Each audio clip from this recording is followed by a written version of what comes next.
नमस्कार, मैं डॉक्टर अजीत भारती आज फिर आपके लिए CBSE board class 10th Hindi course A Kshitij काव्यखंड से संबंधित कविता कन्यादान जिसके कवि हैं ऋतुराज।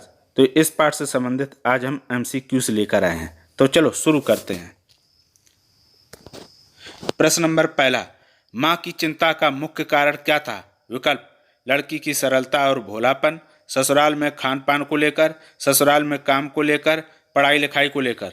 तो सही उत्तर होगा इसका लड़की की सरलता और भोलापन। प्रश्न नंबर दूसरा, कन्यादान कविता के आधार पर बताइए माँ का दुख कैसा है? विकल्प दिखावे वाला, उसे कोई दुख नहीं है, सच्चा और वास्तविक, थोड़ा बहुत। तो इसका सही उत्तर होगा सच्चा और वास्तविक। प्रश्न नंबर 3, लड़की होने से क्या आशय नहीं है? विकल्प मन से सरल भोली, समर्पणशील, कठोर स्वभाव की, आज्ञाकारी। तो सही उत्तर होगा इसका कठोर स्वभाव की। प्रश्न नंबर 4, माँ ने अपने चेहरे पर रीझने के लिए क्यों मना किया? विकल्प बंधन से मुक्त रहने के लिए, अपनी प्रशंसा के लिए, नजर ना लगने के लिए, शोषण करने के लिए। तो इसका सही उत्तर होगा बंधन से मुक्त रहने के लिए। प्रश्न नंबर 5, लड़की अभी सयानी नहीं थी से क्या आशय है? विकल्प स्वभाव से सरल ना होना, समाज की समझ ना होना, दबकर ना रहना, अधिक समझदार होना। तो सही उत्तर होगा इसका समाज की समझ ना होना। प्रश्न नंबर 6, कन्यादान कविता का निम्न में से क्या उद्देश्य नहीं है? विकल्प नारी जागृति, वस्त्र और आभूषण के प्रति झुकाव, अपनी कोमलता सरलता के प्रति सजग, अपनी कमजोरियों के प्रति सचेत। तो इसका सही उत्तर होगा वस्त्र और आभूषण के प्रति झुकाव। ध्यान रखना कि इसमें पूछा था क्या उद्देश्य नहीं होगा। प्रश्न नंबर 7, आग के बारे में कुछ कहते समय माँ के मन में क्या रहा होगा? विकल्प मन में डर, दहेज के लिए शोषण, आग में जलाकर मारना। सभी विकल्प सही हैं। तो इसका सही उत्तर होगा सभी विकल्प सही हैं। प्रश्न नंबर 8, वस्त्र और आभूषण को बंधन क्यों कहा गया? विकल्प उसमें बंधने के कारण, वस्त्र और आभूषण पहनने के कारण, उसमें बंधने से खुशी मिलती है, कीमती आज़ादी खोने के कारण। तो सही उत्तर होगा इसका कीमती आज़ादी खोने के कारण। प्रश्न नंबर 9, कन्यादान कविता में किसके दुख को प्रामाणिक बताया गया है? विकल्प बेटी की माँ के दुख को, बेटी के पिता के दुख को, बेटी के भाई के दुख को, बेटी की बहन के दुख को। तो सही उत्तर होगा बेटी की माँ के दुख को।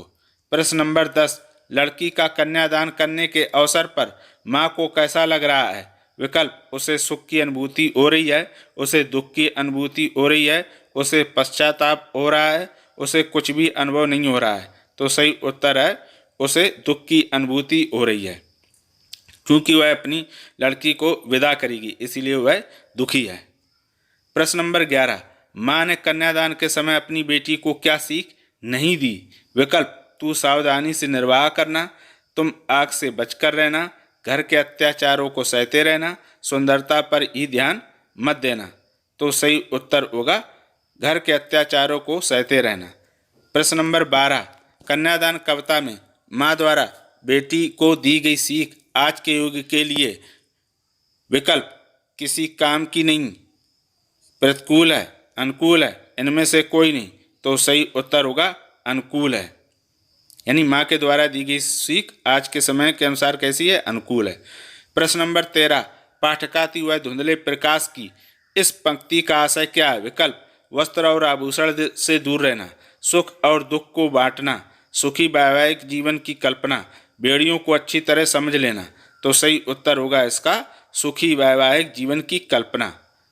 प्रश्न नंबर 14, लेकिन दुख बाँचना नहीं आता था का आशय कन्यादान कविता के आधार पर बताइए। विकल्प समाज के बंधनों का ज्ञान ना होना, काल्पनिक सुखों में जीना, अपनी सरलता प्रकट ना होने देना, सुख में छिपे दुखों की समझ ना होना। तो सही उत्तर होगा इसका सुख में छिपे दुखों की समझ ना होना। प्रश्न नंबर 15, प्राय समाज नई बहू के साथ कैसा व्यवहार नहीं करता है? विकल्प सौंदर्य की गुड़िया की तरह, सजी संवरी दुल्हन की तरह, दहेज के लिए परेशान ना करना, घर गृहस्थी के सभी काम सौंपना। तो इसका सही उत्तर होगा दहेज के लिए परेशान ना करना। देखो प्रश्न पूछा था कि प्राय समाज नई बहू के साथ कैसा व्यवहार नहीं करता है, तो दहेज के लिए परेशान ना करना। जबकि समाज हमारा, बहुत से लोग दहेज के लिए उसे परेशान करते हैं।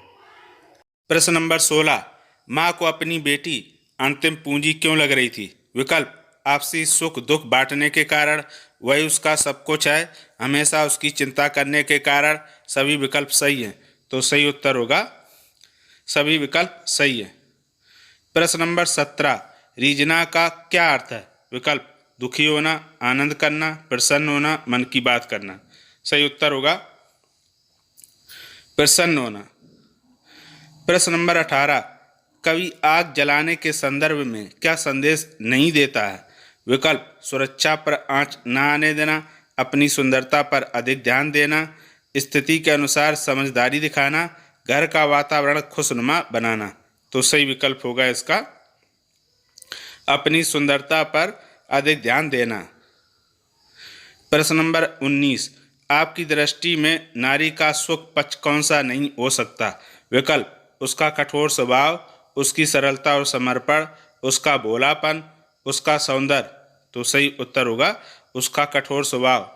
प्रश्न नंबर 20, कन्यादान कविता के रचनाकार हैं?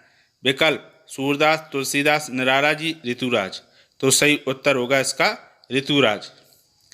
प्रश्न नंबर 21, कवि ऋतुराज का जन्म कब और कहाँ हुआ था? विकल्प, सन 1925 में ऋषिकेश उत्तराखंड, सन 1940 में भरतपुर राजस्थान, सन 1969 में गाजियाबाद उत्तर प्रदेश, सन 1940 में होशंगाबाद मध्य प्रदेश। तो सही उत्तर होगा सन 1940 में भरतपुर राजस्थान। प्रश्न नंबर 22, ऋतुराज कैसे कवि नहीं है? विकल्प, उपेक्षितों और पीड़ितों के, यथार्थ जीवन के, नारी शोषण के विरोधी, भक्ति काल के कवि। तो सही उत्तर होगा भक्ति काल के कवि नहीं है।